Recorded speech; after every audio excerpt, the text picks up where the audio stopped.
Eu sou cliente da Genial há bastante tempo. E além da plataforma de investimentos que tem uma assessoria de excelência, eu também sou cliente de quem possui um banco de investimentos que é referência em privatizações e que é reconhecida como uma das principais comercializadoras de energia independente do país. Sou cliente de quem possui uma estrutura com foco no agronegócio, com presença nas principais regiões do setor. De quem tem a plataforma mais veloz e estável para os traders e que se dedica a promover a educação financeira. E eu também sou cliente de quem tem a melhor área de atendimento do segmento e que oferece tudo para eu resolver minha vida financeira em um só aplicativo. Se você também deseja ser cliente de tudo isso, abra sua conta na Genial.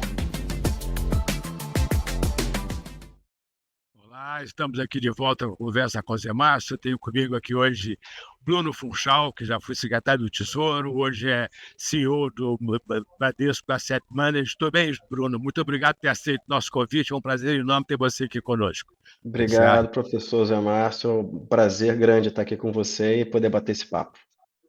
Ok, vamos começar aí a conversar. Quer dizer, acho que o cenário está muito tranquilo, acho que não tem grandes problemas nem no Brasil nem no mundo. Exatamente. Vamos começar com o cenário internacional.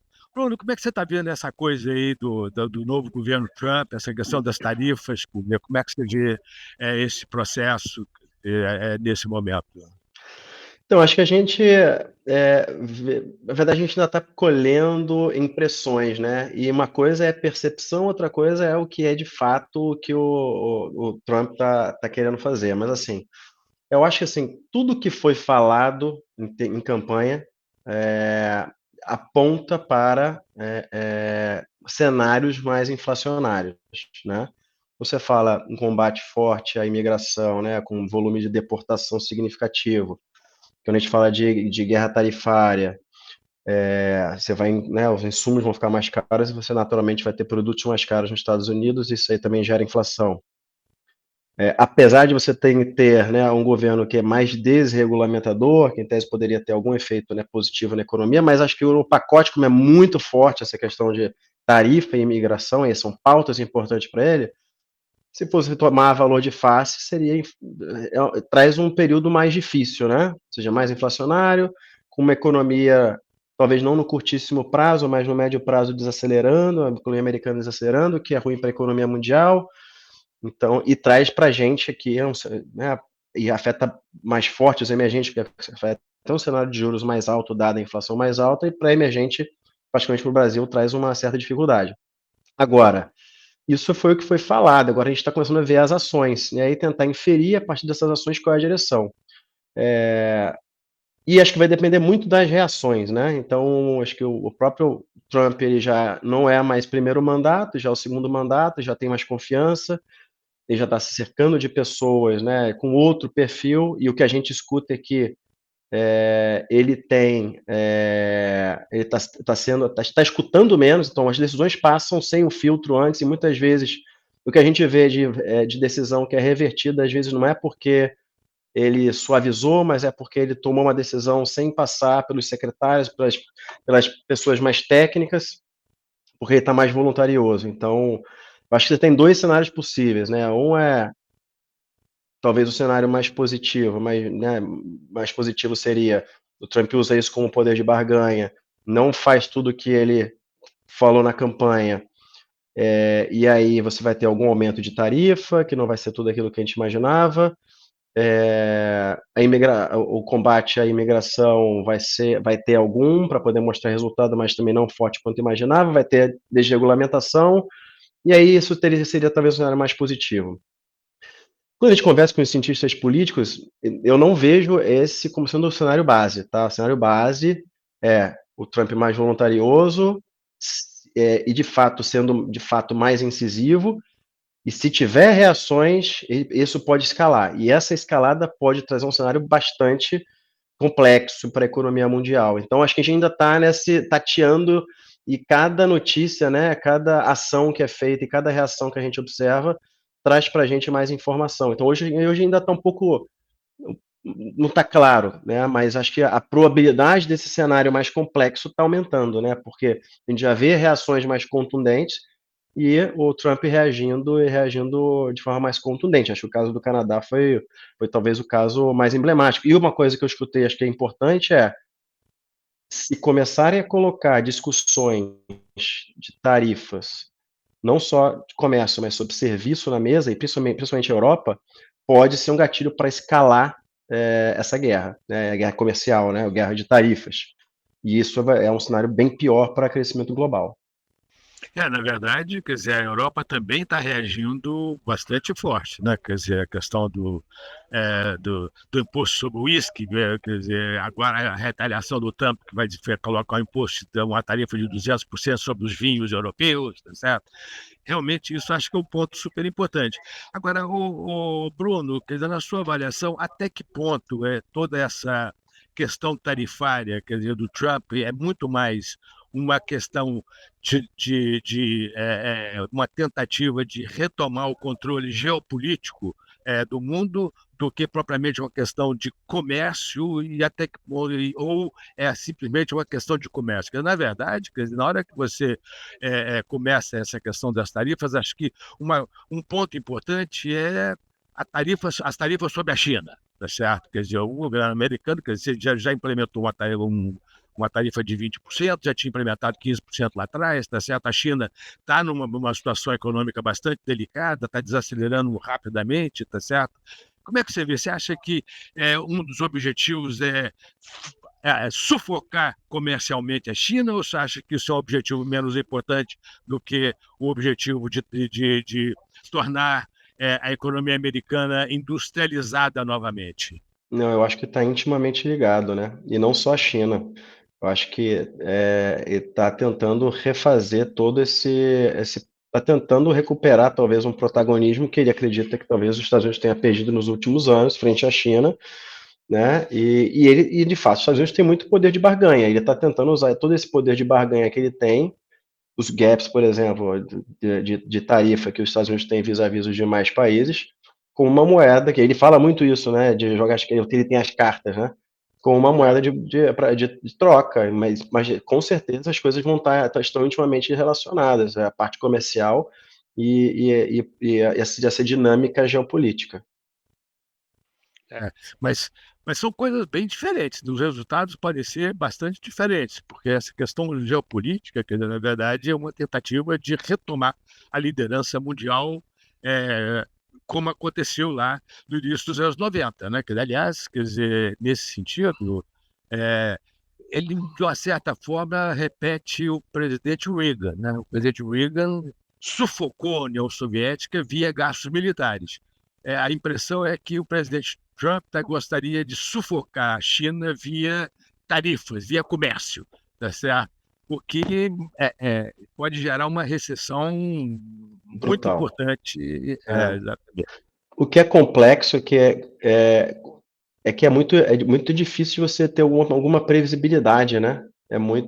Você tem N cenários possíveis a partir desses movimentos. Então, eu acho que, no fundo, o que a gente vai acabar vendo? Vai ter mais inflação e você vai ter uma incerteza global muito grande que vai, em termos de economia, vai acabar trazendo uma retração, porque as pessoas vão começar a se planejar já naturalmente pensando em se defender, né? E não crescer para fora.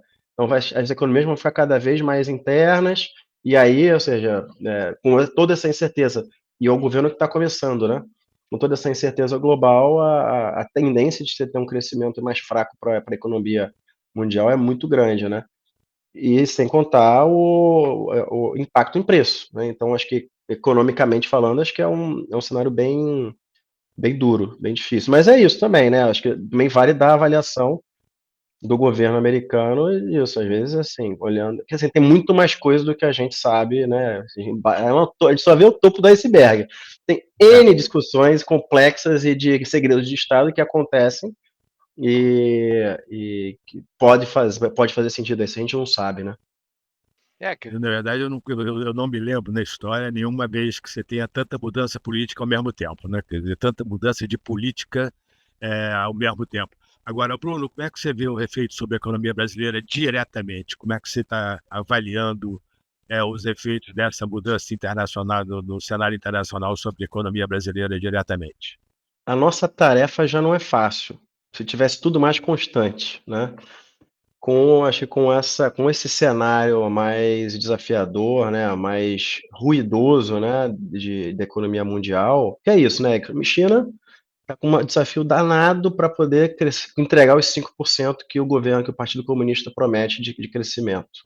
O mercado imobiliário, que era a base, né, de sustentação de crescimento, aparentemente está chegando no mínimo, mas ainda não chegou, ainda tem queda de vendas. Então, o governo chinês tem o desafio de, né, fazer essa transição dessa matriz de crescimento para consumo, e você ainda tem muita incerteza, as pessoas não estão consumindo como ele gostaria.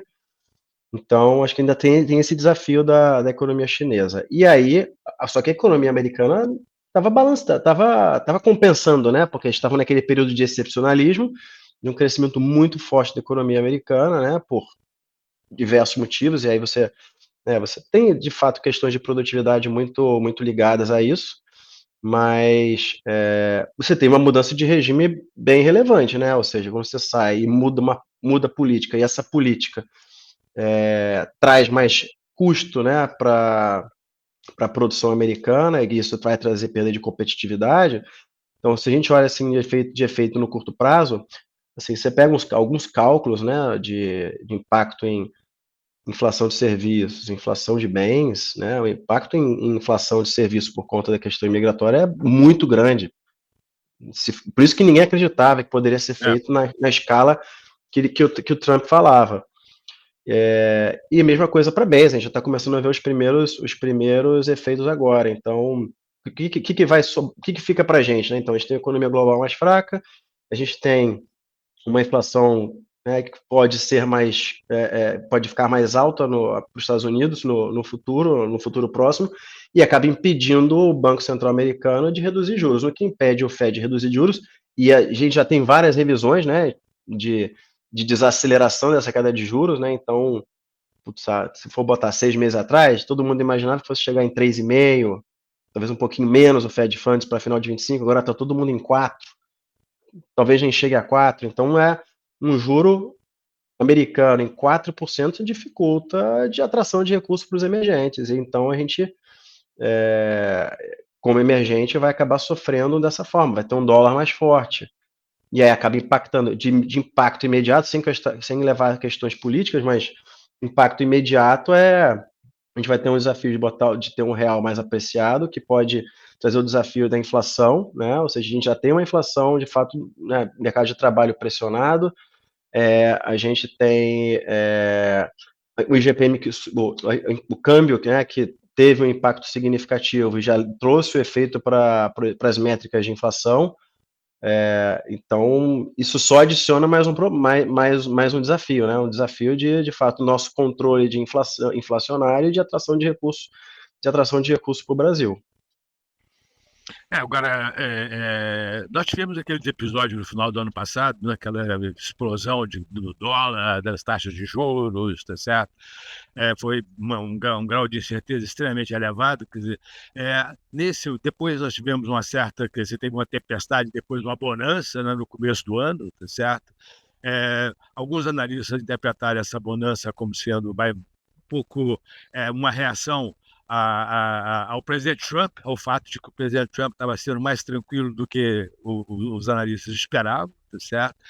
Mas agora, quer dizer, os sinais parece que estão voltando a ter uma certa pressão sobre a taxa de câmbio, né? Quer dizer, como é que você vê esse processo e como é que você está vendo aí o Banco Central nesse contexto? Vou falar um pouco da bonança, né? Acho que a bonança teve um pouco de efeito, talvez, de um otimismo, né? Dadas as primeiras ações do Trump, que talvez não fosse na escala que se imaginava, mas eu acho que isso, olhando para o Brasil, é menos. Eu acho que o Brasil foi beneficiado esse ano pelo ajuste brutal nos juros e no câmbio brasileiro. Se você fala com portfólio managers de mercados emergentes, a maior parte deles falam: o Brasil é um trade tático. Tinha muita gente comprando juro nominal no Brasil.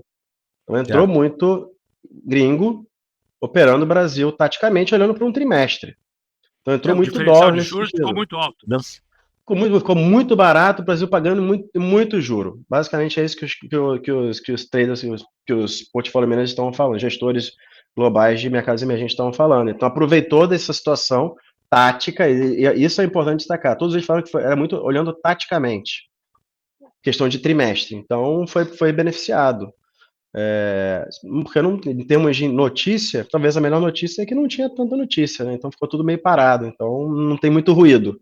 Mas não tinha nada de fundamento que justificasse, né? Acho que é mais isso. Foi demais e teve uma correção para poder capturar a oportunidade de curto prazo.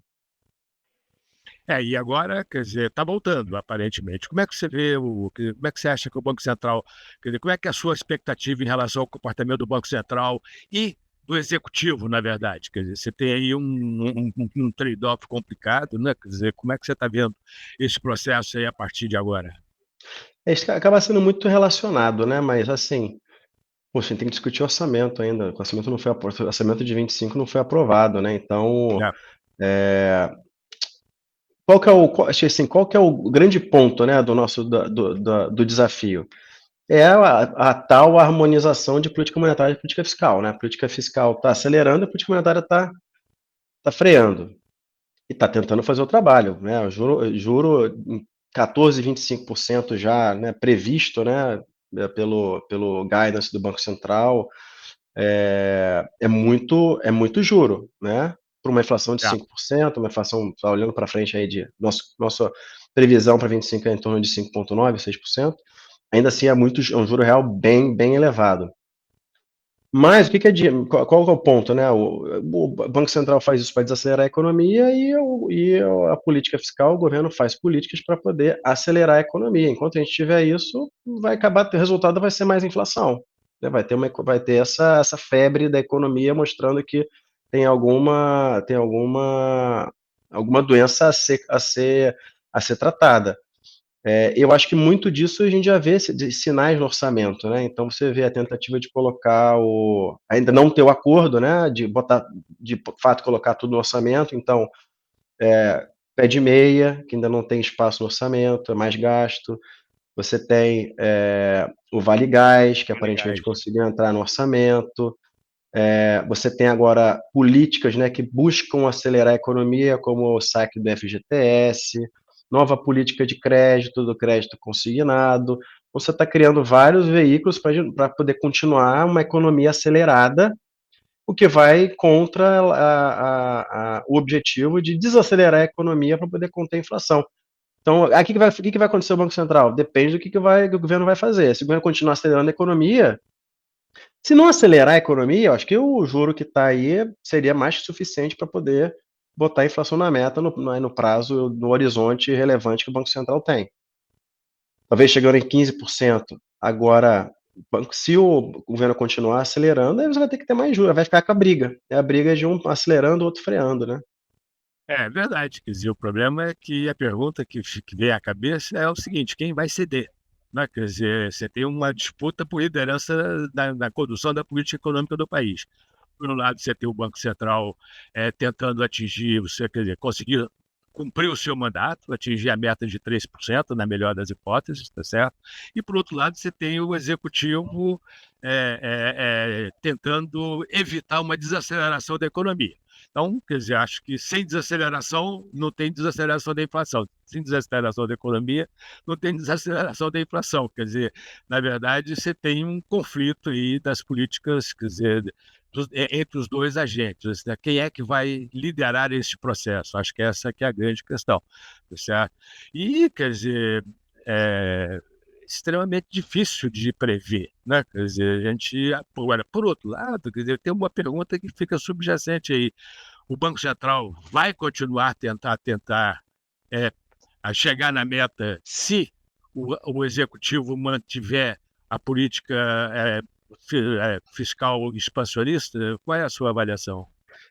Se mantiver a política fiscal expansionista,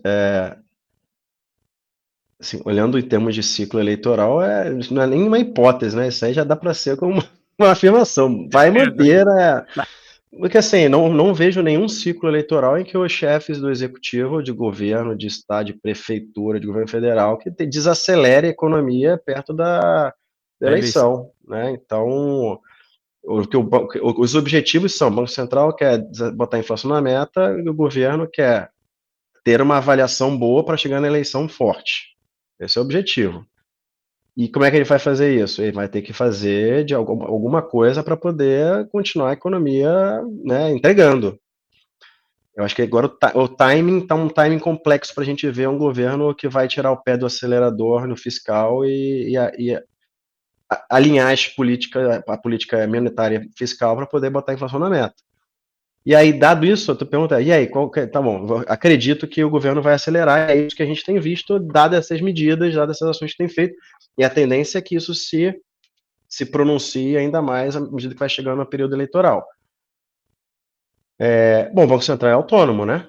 Então, acho que a autonomia do Banco Central, o mandato que foi dado, é uma baita ajuda para poder cumprir o que tem que ser feito. Então, acredito nas pessoas que estão lá e que eles vão fazer o que tem que ser feito. Se tiver que subir mais juros, que suba. Agora, aí eu acho que tem um ponto muito positivo do Galípolo, que é a interlocução. Eu acho que é muito importante uma boa interlocução, né, do Banco Central com o governo, porque as coisas precisam estar harmônicas. E você só consegue criar essa harmonia explicando e conversando. Então, quem sabe a gente consegue um meio termo, né? Talvez não acelerar demais, e aí o Banco Central sobe um pouquinho mais os juros para poder.